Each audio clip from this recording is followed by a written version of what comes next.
Salut tout le monde, ici Master of Poulet et aujourd'hui on se retrouve pour un petit tutoriel sur XSplit.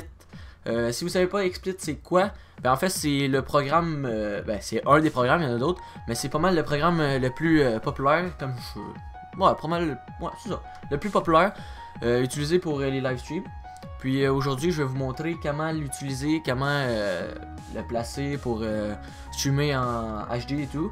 Alors je vais commencer sans plus attendre. Alors là, comme vous pouvez le voir ici à l'écran, ceci c'est XSplit, c'est ça le programme. Là ça a l'air un peu, ça a l'air compliqué on va dire, mais dans le fond c'est assez simple. Alors je vais commencer par vous montrer les settings que vous devez faire pour streamer en HD ou recorder localement aussi en HD. Donc on va commencer sur le champ. Vous allez aller sur ici l'onglet Broadcast. Si vous l'avez en français, je suis désolé, j'ai aucune idée ça va être quoi. Ça va être à même endroit, donc faites juste suivre ma souris. Vous allez appuyer sur Edit Channels. Une fois rendu là, vous allez devoir faire Add, puisque logiquement vous ne devriez pas avoir ceux-là. Peut-être Local Recording, mais je suis vraiment pas sûr. Donc simplement appuyer sur Add, puis ajouter un Local Recording. Puis une fois que c'est fait, sélectionnez Local Recording, puis Edit. C'est là qu'on va choisir tous nos comment je peux dire, nos paramètres de notre vidéo, notre qualité et tout.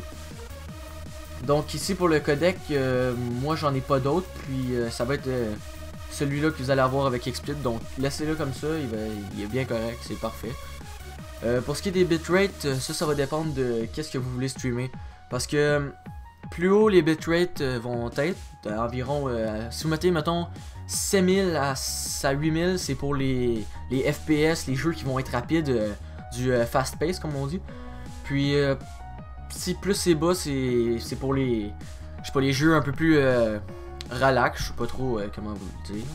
Mais bon, logiquement ça devrait être, moi je le mettrais si je serais vous dans les environs de 5000. Donc 5000, oh ça va 500, 5000, ça pourrait être bon. Après ça le mode, vous allez le laisser en VBR, s'il n'est pas en VBR, simplement le mettre en VBR comme ça. Alors ici, comme vous allez voir, il n'y a rien vraiment à changer. Par la suite, c'est là qu'on va vraiment choisir la qualité. Vous allez appuyer sur le petit icône ici, puis ça va vous faire apparaître une petite page comme ça. À qualité, vous allez choisir dépendamment de votre ordinateur, mais logiquement ça devrait bien aller même avec un ordinateur, comment je pourrais dire, le close normal. Bon, un ordinateur de tous les jours. Moi je le mets à 20, mais c'est vous pouvez le mettre à 16. Pour être honnête, à partir de 15 à 20, il n'y a pas grande différence de qualité. Il y en a une, mais c'est pas, on peut pas la voir. Max keyframe, ça vous touchez juste pas. Ça, vous avez vraiment pas besoin de ça. Encoder preset, ça c'est très important. C'est quand votre vidéo se fait enregistrer, il est tout de suite transformé en un fichier. Puis dans le fond, vous allez le mettre à super fast si si vous avez un CPU, un processeur très bas, comme en bas d'un i3 là, mettez super fast. Par défaut vous allez être à very fast, donc moi je l'ai laissé par défaut. Pour tenter les autres, comme vous pouvez voir, il est écrit ici de ne pas essayer si vous n'avez pas un processeur i7. Pour le fast, c'est de ne pas essayer si vous n'avez pas une deuxième génération de i7. Puis pour les autres, faites juste jamais essayer. Comme le dernier, vous pouvez voir, c'est si vous n'avez pas un CPI monstre, comme ils disent, un CPU, excusez-moi. Donc ça vous apporte absolument rien de le mettre à slow, vous allez juste faire exploser votre ordinateur. Donc laissez ça à very fast, qui est par défaut. Le buffer c'est la même chose que votre bitrate. Oh, pardon. Alors faites juste le laisser à 5000 comme je vous avais dit de le mettre précédemment. Et puis vidéo size, bon ben ça va dépendre de vous là, si vous voulez le mettre en HD, mais c'est pas vraiment ici qu'on va choisir notre résolution, ça va être plus tard. Donc faites juste le laisser à default stage. Maintenant on va passer pour le son. Le son, il y a toutes ces options là. La meilleure qualité ça va être AAC LCHQ. Ça va être en HD du son, ça va être la meilleure qualité de son que vous pourrez avoir. Et MP3 c'est pas super. Puis les autres même chose. Donc faites juste le mettre à AAC LCHQ. Pour le bitrate ça va dépendre de votre en fait ça va dépendre de votre microphone puis votre carte de son. plus les bitrates sont hauts, plus votre qualité va être haute. Mais si vous avez un micro ou une carte de son qui dans le fond est pas de super grande qualité, ça vous apportera absolument rien de mettre à cette qualité là, ça va rien changer dans votre son. Mais si vous avez vraiment un micro de bonne qualité, allez-y fort, mettez-le à 192. Sinon ça, vous pouvez varier, ça va rien changer vraiment, ça dépend de votre qualité. Pour le format, on va le mettre en stéréo, c'est très important. Pour le output, ça va être justement votre type de fichier. Il y a juste FLV puis MP4 comme fichier. FLV, le seul problème, c'est que ça vous prend un media player pour le regarder, comme VLC pour le par exemple. Donc moi je le mets en MP4, c'est moins compliqué. Puis split file, ça c'est mettons que je peux vous enregistrer un long vidéo, puis vous voulez pas avoir des gros fichiers. Dans le fond, vous pouvez choisir à combien de mégabits vous pouvez splitter. Moi je l'utilise pas, donc ça va être à vous de décider. Alors pour ce qui est des settings, on a pas mal terminé. Maintenant on va aller voir pour la résolution. Alors pour la résolution, tout ce que vous allez avoir à faire, c'est aller sur View, Résolution, puis vous allez faire Edit Résolution. Là vous allez avoir une panoplie de résolution, comme vraiment beaucoup. Moi je stream logiquement en HD, ou record en HD, donc 720p. 1080, je vois pas pourquoi je mettrai en 1080, ça me sert absolument rien. Donc je le mets en 1280, 1280 par 720, celui-là. Une fois que vous l'avez coché, faites juste Apply, puis OK. Puis là vous allez retourner dans View, sur Résolution, puis vous allez sélectionner si c'est pas déjà fait. On va également placer les FPS, images par seconde. Ça c'est à vous de décider. Moi 30 FPS c'est parfait pour des vidéos, mettons comment je pourrais vous dire ça, mettons vous enregistrez seulement des tutoriels, des affaires comme ça. 30 FPS c'est parfait, même pour des jeux 30 FPS c'est excellent. Vous pouvez mettre à 60, mais ça, vous verrez pas grande différence pour être honnête. La transition, ça c'est ici comme je peux voir, vous avez des scènes. Ça c'est vous pouvez changer de scène lorsque vous live streamer, donc je vais vous montrer ça plus tard.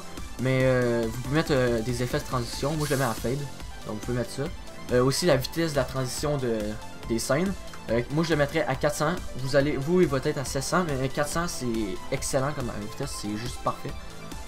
Après ça, projecteur, vous n'avez pas vraiment besoin. Puis scale view, ça va être important.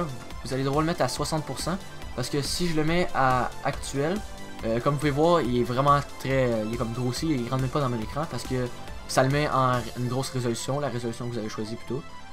Donc votre XSplit va être un peu déformé. Donc 60% ça va être parfait, il rentre dans votre écran. Donc pour la partie des settings, des paramètres, excusez-moi, c'est pas mal tout.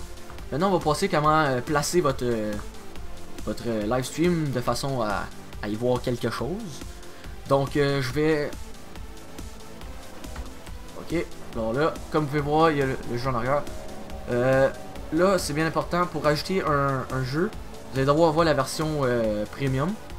Mais sinon, ça pourrait aussi fonctionner avec Screen Region, mais je suis vraiment pas sûr. Comme là, comme vous pouvez voir, ça ne fonctionne pas. Donc si vous avez la version premium, vous allez juste aller à Add Game, puis choisir votre jeu. Là vous allez voir ici apparaître sur XSplit, comme vous pouvez voir. Ici j'ai Amnesia. Puis ça c'est pour choisir l'écran ou le jeu, alors c'est facile, Screen Region ou Game. Après ça vous allez sûrement vouloir acheter une caméra, si vous en avez une bien sûr. Alors tout ce que vous allez faire c'est Add Caméra et choisir votre caméra de préférence, celle que vous avez. Moi c'est celle-là. Alors je vais la choisir, comme vous pouvez voir, elle est apparue. Là vous allez voir que c'est un carré que, dépendamment de votre caméra, vous pourrez comme pas jouer beaucoup avec les dimensions, comme vous pouvez voir. Alors tout ce que vous avez à faire c'est clic droit dessus et décocher Keep Aspect Ratio. Moi c'est ça que je fais. Là par la suite tout ce que vous avez à faire c'est positionner votre caméra comme ceci. Donc comme ça c'est bon. Par la suite vous n'avez pas besoin d'ajouter de micro ici. Logiquement ça devrait enregistrer tout seul. Dans le fond ce que vous pouvez faire ici c'est, mettons que vous voulez vous muter, vous pouvez appuyer comme ça dessus. Même chose pour votre son de votre ordinateur. Vous pouvez aussi régler le volume du son. Le volume du son, ouais. Ok. Vous pouvez aussi ajouter des media files. Ça c'est par exemple des images. Donc si si je vais ici vite fait, je vais vous ajouter, je sais pas, le logo Steam, attends. Là j'ai le logo Steam ici. Là vous pouvez encore une fois le scale, faire clic droit, puis enlever le aspect ratio pour plus de maniabilité. Donc si mettons je peux le mettre ici dans le coin de ma caméra, je sais pas, comme ça, vite fait. Là c'est là que ça commence, comme mettons là vous êtes prêt à recorder tout le kit. Tout ce que vous avez à faire, c'est appuyer sur Broadcast, puis Local Recording. Puis là ça va commencer à enregistrer à l'endroit où c'est... Ah en fait c'est ça, on n'a pas sélectionné l'endroit pour recorder. Donc je vais vous montrer où aller choisir vos fichiers. Là ça va concerner juste le local recording et non le live stream. Donc vous allez sur Tool, General Setting. Puis vous allez ensuite ici My Recording. Vous allez voir, vous avez une location. Dans le fond, juste appuyer sur ces 3 petits points et choisir où l'enregistrer. Donc ça c'est pour le local recording. Maintenant pour le live stream, tout ce que vous avez à faire, c'est une fois sur YouTube. Ben, dans le fond vous allez devoir savoir comment placer ça sur YouTube. Mais une fois que c'est fait sur YouTube, tout ce que vous allez avoir à faire, encore une fois, c'est aller sur Edit Channel. Vous allez faire Add. Vous allez faire More. Non, c'est pas vrai, je vous ai menti.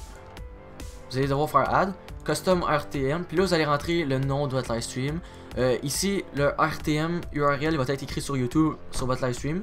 Puis le stream name aussi. Donc, c'est tout ce que vous avez à faire. Par la suite, les bitrates aussi, vous allez devoir. Ben, logiquement, ça va être déjà placé, puisqu'on l'a fait auparavant. Sinon, faites juste faire ça comme auparavant. Puis une fois que c'est fait, vous sélectionnez votre... une fois que c'est fait, vous faites juste Apply, puis OK. Puis une fois que c'est fait, sur YouTube, vous allez appuyer sur Start Livestream. Puis en même temps, sur XSplit, vous allez aller sur Broadcast. Puis vous allez sélectionner, mettons, Warzy Livestream, par exemple, ici. Puis là, ça va commencer à livestream sur votre YouTube. Donc, c'est pas mal ça en général. Je crois que je vous ai pas mal tout parlé. Ah oui, les scènes. Les scènes, comme vous pouvez voir, vous pouvez changer. Dans le fond, c'est rien de compliqué. Vous pouvez les renommer comme écran 1, je sais pas. Puis là, vous pouvez faire des scènes comme ça. Des transitions, je sais pas. Vous changez de jeu. Vous voulez pas que le monde voit votre ordi, votre bureau d'écran, whatever. Ben, c'est un peu comme ça. Oups, désolé. Alors, j'ai fait le tour d'XSplit. Si vous avez des questions, les commentaires sont là pour ça.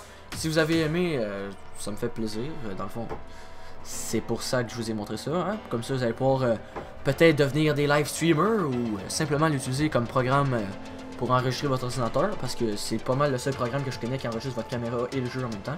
Comme vous allez pouvoir. Ben, comme vous pouvez le voir en ce moment. Donc, c'était tout pour ce tuto. Oui, c'était long. Oui, j'ai bafouillé. Mais au bout du compte, je crois qu'on s'est rendu. Donc, comme je vous disais précédemment, si vous avez aimé, simplement liker. Puis, laissez-moi des commentaires pour les questions. Alors, c'était Master Poulet. Puis, je vous dis à la prochaine. Bye bye!